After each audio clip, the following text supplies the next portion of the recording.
Welcome to Purpose 360. I'm Carol Cohn. And I'm Chris Noble. And we're on a journey to explore the brightest and most innovative minds and initiatives in social purpose. Today, companies and brands must stand for something meaningful. They have to have a social purpose and bring that purpose forward to their employees, their customers, and their community. Each episode, we're talking to leaders at Fortune 100 companies, global brands, social enterprise startups, NGOs, and everything in between. We'll be taking a deep dive to learn how they are integrating purpose into their organizations to benefit both business and society for enduring impact. Join us.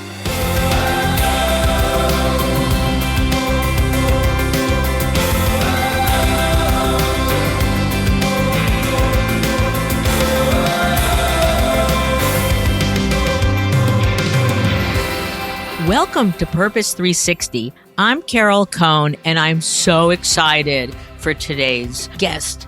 This is Kathy Rogers, and Kathy is Executive Vice President for the American Heart Association Western States Affiliates. That's a large title. Kathy's also had a major role at headquarters at American Heart, and that's where I met her about 15 years ago. And we got to create American Heart Go Red together. I'm so excited because that has become one of the foremost signature not-for-profit platforms and initiatives of any not-for-profit in the country. I'm also excited because this is our first nonprofit interview. And what's so special, besides that Kathy is just wonderful, is that she thinks like a business person, but she's got a heart as wide as the Montana sky. And she is the kind of person that can bring people together with great care, insight, empathy, but keep things moving along with big, bold ideas. So with that, Kathy, welcome to the show. Well, thank you so much, Carol. It's always so great to talk with you, and I just love being here today with you. Kathy, talk a little bit about your current role, because it's like you're running a mid-sized business. You have employees, you've got revenue goals, you've got zillions of volunteers. So share the scope a bit with our listeners. Yes, you explained it exactly right in the intro that I oversee our Western States affiliate, which is the Western region for the American Heart Association. And in this role, I'm responsible for managing almost or close to 400 staff in partnership with thousands and thousands, if not millions of volunteers throughout the Western States affiliate. And the goal is really to raise money and deliver on our mission in the local communities throughout the 10 states that comprise the Western States affiliate. And the mission for the American Heart Association writ large, and then we're going to get into Go Red for women, but writ large, what is the mission? The mission is to save lives and have an impact on heart disease and stroke. You know, we put our goals. I'll say one thing is very important, that we are goal driven and focused on impact. And we have a 2020 goal that we are working to right now to improve the health of all Americans by 20%, while also continuing to reduce death and disability from heart disease and stroke by 25%. And so that is something we're working on through 2020, and we're just getting ready to unveil our 2030 goal, soon to be out in the next few months. Talk a little bit about your role when it wasn't in the western part of the country. You know, it has been a while that I've been with the Heart Association. I've been with the organization for almost 25 years. And I can't believe, Carol, it was 15 years ago when we met. And when we met during that time, I was at our national office, which is in Dallas. And I was charged with evolving our consumer and patient-facing initiatives as our executive vice president of consumer health. So I worked at large in creating our strategies, direct to consumer and patient, as well as different types of overarching projects that impact everyone throughout the country. And it was very exciting, obviously, talking about one of the key initiatives being Go Red for Women. There was a turning point, a pivot point at the American Heart Association. It was something that your CEO at the time, Cass Wheeler, who was another fabulous person, who said that you need to be more passionate. And he actually labeled it the Passion Project.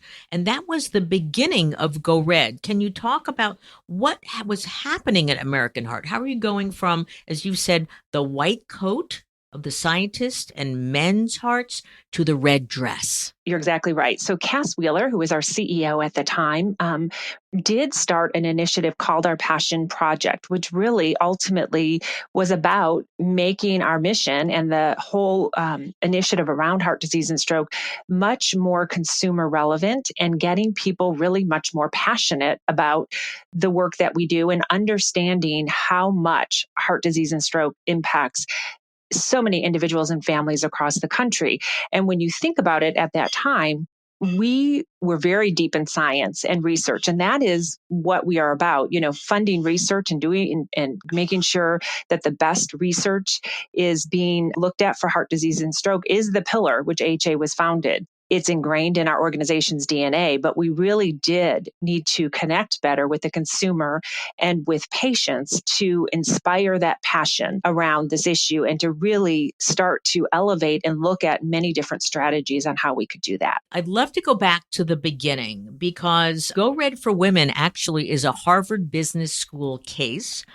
We were very fortunate to be asked to work on it, and it's very rigorous, but I love the introduction. And the introduction is something like, for the third time, Carol Cohn got a message from Kathy Rogers at the American Heart Association. And Carol, basically, I remember, I kind of just set it aside. Finally, you were so pleasantly persistent that she got me on the phone and said, I've got to come see you. Can you talk a little bit about what you twisted my arm to do and how you started working on what became Go Red for Women? Yes, I always laugh, Carol, when I think back at that time of kind of being relentless of making sure that I was going to get you to work with us. At that time, we really, as I said, there was many different things going on in the organization, but we were really looking through the eyes of our consumers again and seeing what it is that we wanted to be able to really propel and elevate in that space. And the other thing at that time is I was talking to a lot of different corporate partners, and there was a really strong interest in women and what we were doing specifically for women. And so I think with those things coming together helped us to lay that platform of what we wanted to start a discussion around as it related to women and heart disease. There were a lot of different things that we knew, but number one was that women were not aware that heart disease was their number one killer. And that was something that I think was our aha moment as we all started working together. I love it because you said to me, well, you work with companies and you create these platforms and focus programs. And I said, yeah, but we don't do it for not-for-profits. But Kathy was lovely and persistent, and we began to work together. We had a lovely team at Cone. I'd like to give a shout out to Christiane Darrigan Miranda, who was basically the guide for all of this. She did amazing work, and then I got to go up and present it. But Christiane is one of my dearest colleagues and did a fabulous job on this. It takes a team, both at the client and as well as the agency, to truly do disruptive breakthrough ideation. So, Kathy, talk about why a branded program and a name was important to this, and then let's talk about the elements. Sure, I'd love to. And you're right, it takes a team. And I so enjoyed working with all of the Cone team and the American Heart Association team and our volunteers to make this happen, because it doesn't just happen with a couple of people. It really does take everyone working together. So let me talk about why it was important. I think as we started to work with Cone, we knew and think back again about how we are very science-based structured, that we needed to put together some sort of framework that could mobilize all of the different ways and assets that the American Heart Association had. And we looked at some specific ways about how to brand this and why it was important to brand it differently. Part of the biggest obstacle is that we needed to be more relevant to the women and the audience that we were trying to get to, especially with this important message that women didn't know about. And so we knew we would have to look at it a different way. So yes, we decided we were going to brand differently, and we would need to pick something that was more relevant. And then we would also be looking at an overarching framework that encompassed the entire organization to build out this new, at that time we were calling a cause platform for the organization. And talk about two things in the brand, the name and how we came up with something that was not your standard name, and then the icon. Yes. Okay. So, first of all, let's talk about the name of Go Red for Women. So, there was definitely controversy over how we would name this and what the brand should be. So, I laugh when I think back now 15 years ago, but if you think about it at that time, a lot of the health organizations, including the American Heart Association, we typically called our campaigns or programs names that were very much had the name of health in it. So think about, we had a program, an existing program that was quite small at that time, called Take Women to Health. And those are the types of names that we would have used, right? So there was a lot of people in the organization that wanted to move forward with a name similar to that, much more programmatic, much more campaign-like at that time 15 years ago. Obviously, through the knowledge that you brought to the table and many others, we knew that we needed to do, at least some of us did, knew that we needed to have something much more relevant and bold than anything we've done before. So we went through testing of some names. And I remember the day, I still, it's clear as day in my head, where we were making a final decision between the name of Go Red for Women and another name that was similar to that name I just said about Take Women to Health. And we had a lot of discussion about Go Red, because one of the problems was we went through testing of that name with women. And of course, the one that stuck out to women was the one that was much more related to health versus Go Red. But the reason for that is because obviously it made more sense to those women. But it wasn't that Go Red tested poorly, but it was also that Go Red was a little bit less connected to the work that we were doing. But we knew we had to go out with that name. Now, you have a funny story about what else happened that maybe you can share a little bit about. Yeah, we were back at the agency, and we were going, oh no, it's so plain vanilla. It's not going to be a rallying cry. And then all of a sudden, the name that you wanted appeared on the package of, I think it was a Heinz product or a Campbell's product. And we went, yeah, it's not going to clear. That's exactly right. What happened. And so we had a little bit of serendipity and a little bit of like, I don't know, looking up to the sky and saying, thank you, to help us get the more powerful, but we had to earn and build the awareness for that wonderful rallying cry. Now let's talk about the icon, because in so many situations we find not-for-profits, it has to be ours. It can't be like anybody else. We must be individual. It doesn't matter if we only have 2 people that want to wear it. You did something very different and very, again, bold. Yes, we did. And this was really looking at the red dress as the icon for women in heart disease. And at that time, you're right. Again, we had split thinking within the organization that there was a half of the, our volunteers and staff were thinking the same way you just explained. We need to have our own brand. We need to have our own icon. But at the same time, the National Heart, Lung, and Blood Institute, which is the NHLBI, was working on some things related to women in heart disease, as were other coalition partners. In fact, the American Heart Association was a part of that coalition. Well, NHLBI had discovered and created a red dress icon to be the symbol of women in heart disease. And so we had a big internal decision to make. Do we go with NHLBI's, the red dress icon that they had just created, or do we go with a separate brand? And what we decided is that we really were doing this, and we're always doing things at the Heart Association for a bigger purpose, for our mission. And the mission at hand at that point was the issue of women in heart disease. And we thought it would be a disservice to create another icon and not mobilize everyone together around one icon for women in heart disease. And so we did make the decision to adopt NHLBI's red dress icon as the icon for Go Red for Women. And that's so smart. I think that one of the key trends we see in creating social and issue movements is collaboration. The same thing happened actually with the pink ribbon. Avon really commercialized it a lot, but it was Estee Lauder that had the first pink ribbon. And again, each organization can execute in their own way.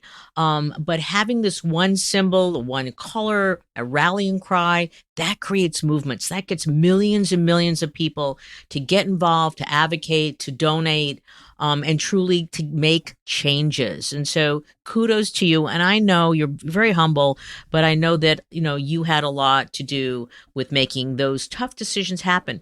So now let's get into the good stuff. Once you had a brand and once you had an icon, you started taking Go Red and you instituted it into current assets as well as new. Can you talk briefly about how it went from the grass tops to the grassroots? Yes, I would love to. And really that was key to so much of the success that we had with Go Red for Women and that we continue to have, is that it was in some ways, the time was just right for so many different reasons. We have a very large grassroots community, obviously, with divisions across the country, and we have over 20 million volunteers across the country. And we needed to think about how could we mobilize that community, right?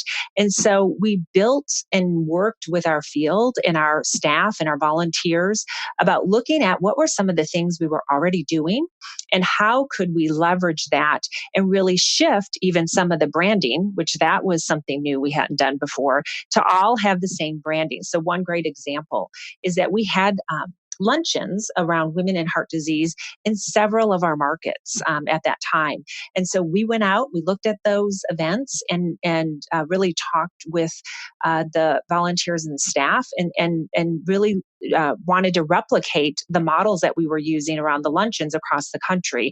And we wanted to go ahead and brand that. And I think the most important thing we did is not us going out and saying this is how it needs to be in those early, at that very early time, but it was more about how could this be of value to the work that they were doing locally and how exciting it would be for everybody to be involved in this bigger movement we were trying to create. There was never a doubt in people's minds that this was such an important issue, but it's always a little bit tricky, as you know, to get everybody aligned under that one brand and that one messaging that, the core messaging that we wanted to deliver at that time. So that's one great example. Yeah. And certainly the excitement of we've got a brand, a rallying cry, a color. And then you started doing things. Talk about you had medical things that you did that were really important as news, but then you also you painted the town red. I know, I love, on Wear Red Day, anchors across the country are wearing red clothing. Yes. There were so many components, and that again was key, I think, to so much of the success we had. When I think back, never 15 years ago when we were creating this, would we think how big Go Red is today and what a big impact we have been able to make. So yes, we looked at many different avenues and assets of the organization. So just to build on, let me just continue still with grassroots, which really was our ability to galvanize everybody together around a National Wear Red Day. Again, NHLBI and other organizations all joined in around something called National Wear Red Day. So it was an icon day that we created around getting people to wear red and for cities to go red, all on the same day so that we could shed light and really rally people around the issue. So it was so great to see even the first couple of years. I remember you and I talking, Carol, about Niagara Falls went red at that time, right? Many monuments went red, but people were wearing red. Newscasters across the country, nationally and locally, were wearing red. And that gave us a lot of momentum and continues to this day. At the same time, to your point, we had to take a very broad approach, and we need to take a broad approach to make an impact on this issue, right? It's one thing to get women aware and communities aware, but we also needed to make sure that the medical and the science side was there. And so one of the first things we did was we published new guidelines around women and heart disease. And actually, it was some of the first guidelines specific to women that we ever published. And so that really was a rallying cry for physicians about how to treat women with heart disease. And that was something else we did. We put toolkits together for physicians across the country to really deliver those to them so that they could understand the impact they could help us to make with women. Let's talk about partners, especially corporate partners, because I remember in the beginning, we were looking and we advised you to go after two um, partners at multiple millions of dollars for at least a 3-year commitment.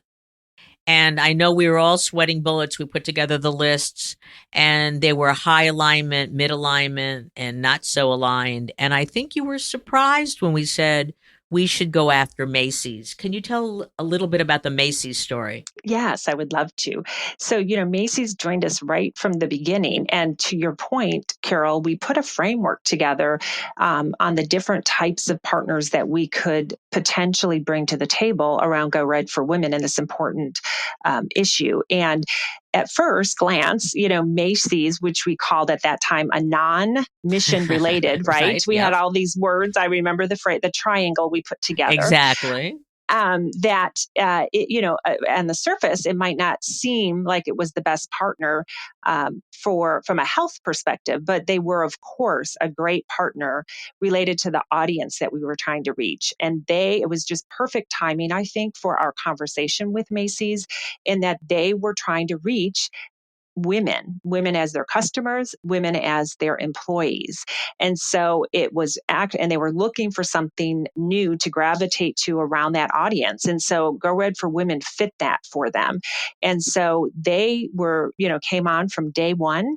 And the impact that we have been able to make with Macy's has just been unbelievable. When I think about how they help to accelerate the cause in so many ways by reaching out to their consumers and to their employees, from things like giving out the red dress pin, right, to the customers, raising dollars as part of that with the customer experience, as well as educating and working with their employees around health and the issue of women and heart disease. And I'm excited to say that Macy's, since the inception of Go Red, has raised more than $69 million for Go Red for Women and women and heart disease. So it's very exciting. We haven't even talked about the red dress collection. I know when we mentioned Macy's in the beginning, we went, oh, we want a line of clothes, we want a line of clothes. And in the beginning, I think they, again, to educate our listeners, in the beginning, I think they had a bear. And they were selling the bear during, I think, Heart Disease Month and raising monies. It wasn't quite a red dress collection. But when did the red dress collection start? And then can you talk a little bit about the excitement of the fashion show? It is so fun. I know it is fun. And I know we were there together just not too long ago. But, here's another great example of partnerships. So NHLBI actually started the Red Dress Fashion Show. And it was back then, 15 years ago, that they really put that on. And then the American Heart Association joined them several years later as a complete partner on the Red Dress Fashion Show. But what was so exciting about that is that it's in conjunction with Fashion Week in New York City every year. And it is a way to showcase the issue in the month of February, which is Heart Month. And that really has spurred excitement. We get so much visibility and social media now around that, but it's really getting different icons and entertainment and celebrities and musicians to come together and model red dresses and tell their story about why heart disease is important to them. When I was backstage this year, there were 4 tables with about 8 to 10 people with their laptops. I mean, pushing out so much social media. And I went, wow, that's really, really smart. And then I interviewed a couple of them. They said, oh, we're from the affiliate in Des Moines. We're from the affiliate in Miami. We're from the affiliate in California and such. And I said, that's so smart, because it was a real treat for your volunteers to, I assume that it was, they either paid their way or they got it as, all expenses paid, come to New York and be part of the entire event. So exciting. Well, that's just such a great example of how we're continuing to try to evolve and look at those different opportunities. And so you're exactly right. We really want to do so much more obviously everything is digital nowadays. So 15 years later, right, we need to be doing everything digital and on social media. And so we're always looking at new and creative ways to be able to do that. And what better way to do that than to bring staff and volunteers from across the country to the fashion show and have them be doing that. So a great, there's so much great visibility we get for the Red Dress Fashion Show. We are streaming it live during that time. I think at this point, it creates close to 5 billion media impressions for us. And so it's just another way that we actually do viewing parties in some of our local divisions who aren't able to come, obviously, to New York City. But so it's another way to galvanize and rally women together, because this is really about women coming together and caring about their health. And it's big and it's bold, but I love, again, the story that NHLBI had it first, and you put aside your competitive juices and said to promote this movement, to create awareness and action and behavior change, we're going to work together. And that is, again, if our listeners only have one takeaway besides being bold and branded, it's to truly look to collaborate with others, because you don't have to start from scratch. So can you talk a little bit about the outcomes of Go Red for Women, and what surprised you and what didn't surprise you? We know, as the American Heart Association, we can never do anything alone. And it takes everyone working together to make the big impact that we want to make. And so that is so important for everyone to be thinking about. I'm going to go down a little bit of a different dive, and I'll swing back to what the impact is, because this is really important to us. One of the most important things, and this goes a little bit to what are some of the surprises on the impact side, is that, our, the whole movement around women in heart disease and Go Red, around empowering women to have a stronger voice in their health, is meaning that we have to reach all women everywhere. And I think that as we put our multi-pronged approach together, that was important from day one and continues to be important, because there is disparities in health and how heart disease and stroke impact all populations. And so, when I think of some of the great partnerships that we've built, they have been built across, like with NHLBI, with obviously our corporate partners, with many other health organizations, but a lot of non-health organizations. I was thinking back that one of the things that we did early on is we launched what was Portu Corazon, which is our Go Red Portu Corazon, to get to Hispanic women. And that was something that we launched at the Latin Grammy Awards in 2009, right? And so I think we're always looking for those partners who can help us to make that happen. So this past year, we had another really great success that I wanted to share about how we're reaching out to all our audiences. And one of the things that we've done is we have also been working with quite a few sororities. So a great example that happened this year is we worked with the Alpha Kappa Alpha, which is the largest African American sorority in the country. And they took on Go Red for Women in such a great big way. It was so exciting to see them. They took it on, their local chapters took this on, Go Red for Women, as a community service activity. And they had, their color is pink, but they had Pink Goes Red. And I know, isn't that lovely? And they had 1,700 events. Oh my God.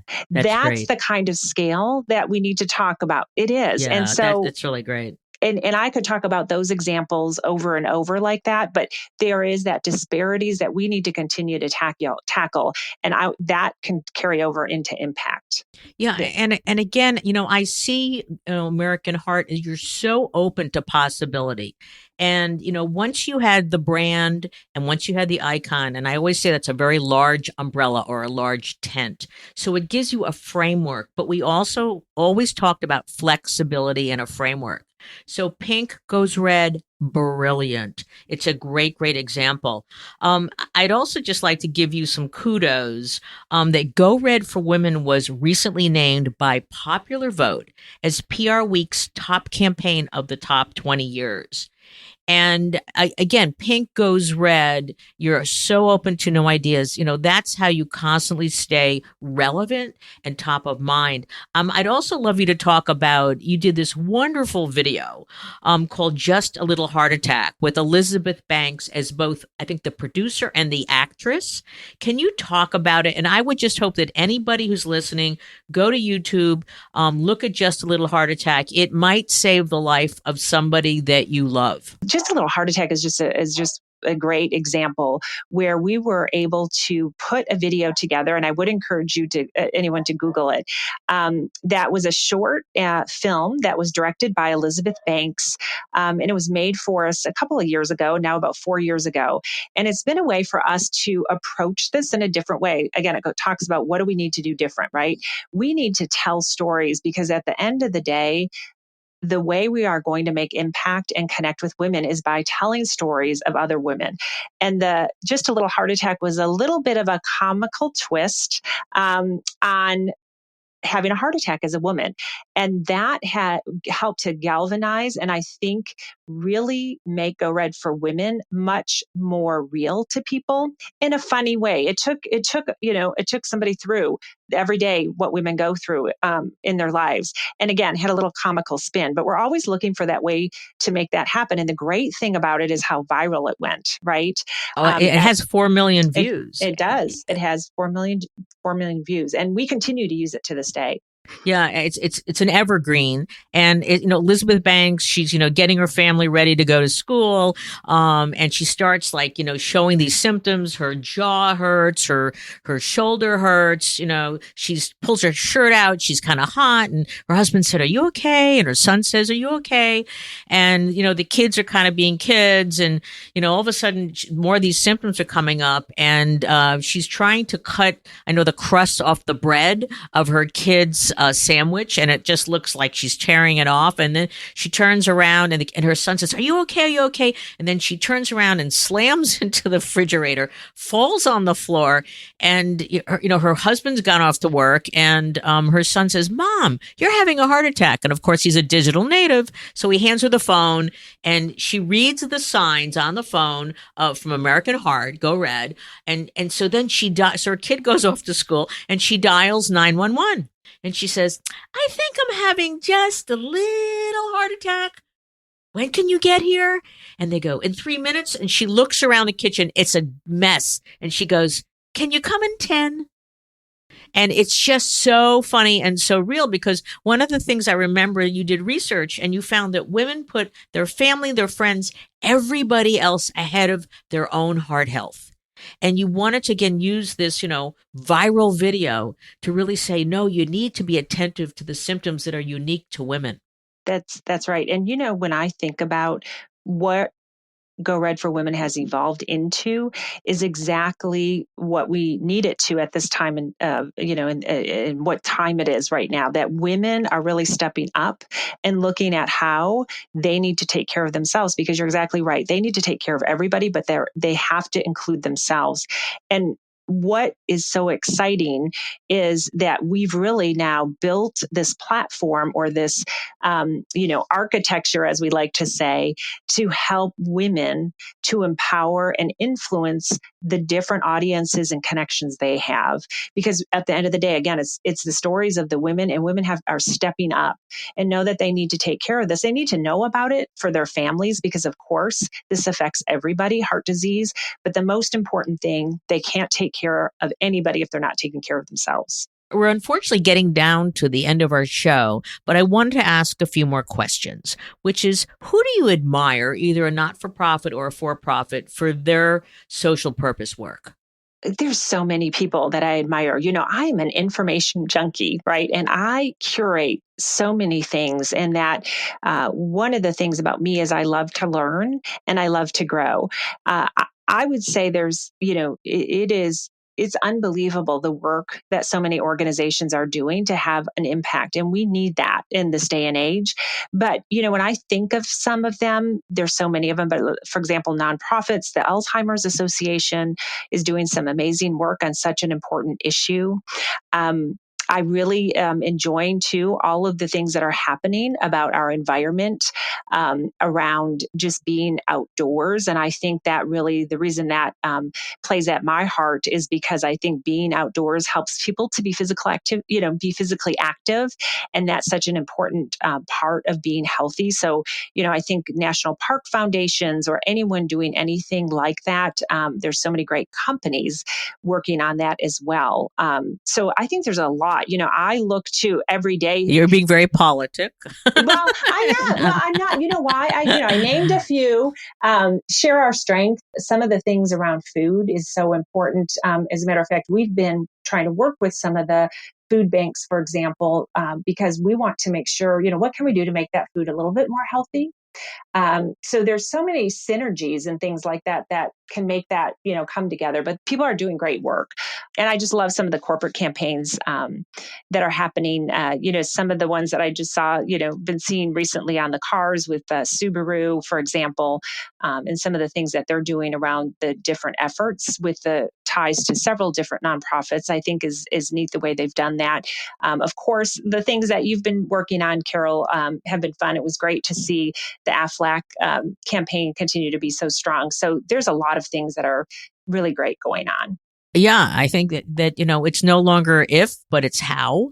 And you have just done you and the American Heart Association have, you led the way. You were a pioneer with Go Red. Kathy, talk about, I know Macy's was your first partner, but you've had some recent partners and you've got a really terrific one. We're so honored and grateful for the great support we've gotten over the years from so many fabulous companies doing many different things around Go Red for Women, especially at the local level, galvanizing around our luncheons and Go Red for Women as it relates to luncheons is getting executives very much involved and stepping up and really wanted to be a part of this movement that we've created.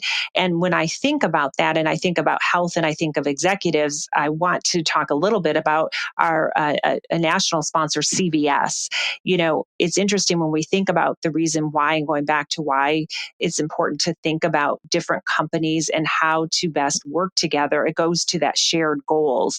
And many of you might remember that CVS disrupted the market by stopping to sell cigarettes and tobacco products in 2014. And that really was a first step in us getting together. And now CVS is a national sponsor of Go Red for Women. And they are doing, we're doing some great things together. They're doing screenings in their minute clinics in February, which is Heart Month. And also they're bringing their executives to the table. And as a matter of fact, one of their current executives is a national chair of our Go Red for Women Leadership Council. And so there's so many great things that we can do together with partners. And that executive leadership is also extremely important too, and trying to really galvanize some other people to be interested, other leaders to come to the table around Go Red for Women. Yeah, CVS is great, and we're actually going to have them on the podcast in a few weeks. Oh, and great! So Good. we'll be sure to ask them about their various initiatives, and they certainly are evolving from a pharmacy to CVS Health. And it's a great shift in a business model, and one they're going to be very successful with. So I also want to ask you, what kind of resources do you when you talk to your colleagues or to young people and you say, you started out by saying you're so curious, you read so much. What are a few that you recommend to people? And then we're going to put more of those in our show notes. Okay. So you know what? So again, I'm always looking at the latest and greatest, but I like my information in small bites, right? So I am reading, I'm reading a current book called Leader Shift. Now this isn't the small bites, right? That is a new book about, how do you really look at the shift in how you really need to be a leader nowadays. And there's some really good information in there. That's something I'm reading, but I'm always looking at the different sources. Read the Wall Street Journal, the Harvard Business Review. I'm always looking at anything as it relates to cause branding, and just corporate and social impact. I read Fast Company. I'm always looking at different types of media too, because I think the reason I do that, and so let me be clear about why I do that. Probably one of the best ways to connect with partners and look for new partners is to make sure you are up on the trends, right? And what is happening. And so looking at social media, I'm fortunate. I have two 20-year-olds, I guess, that as children, Adam and Amanda, they keep me very, I would say, on trend about what we do. I laugh now because my daughter Amanda, who is 25, who was born with a heart defect and is doing well, but she's always looking at what the Heart Association is doing and saying, and Go Red for Women. Well, Mom, this was really good. This got, posted here and there, or this wasn't so good, right? So I get a lot of feedback from those two, as most of us do, but it's so important to stay up on trends and what is happening. One of the things that makes me laugh, and I tell people this, I watch Shark Tank, right? Who doesn't love Shark Tank? Right, yeah. I love it. But part of that is just I wrap my mind around how people think, right? And what's happening. What's the gap in the marketplace? It also helps you to stay very current with, again, what's going on in companies. I want to say one last thing, though, on that is that I'm very fortunate that I work with some unbelievable volunteers, CEOs of companies, so many executives, community leaders. And I really take the time to listen to them, not only, do the business that we have to do as business, but I ask them for guidance and information all the time. And I think that's something that people should not forget to do, even if they're not your direct mentor or anything like that. They're going to keep you up on what's happening in many different industries. Oh, that's great. So we always like to end our show with insights.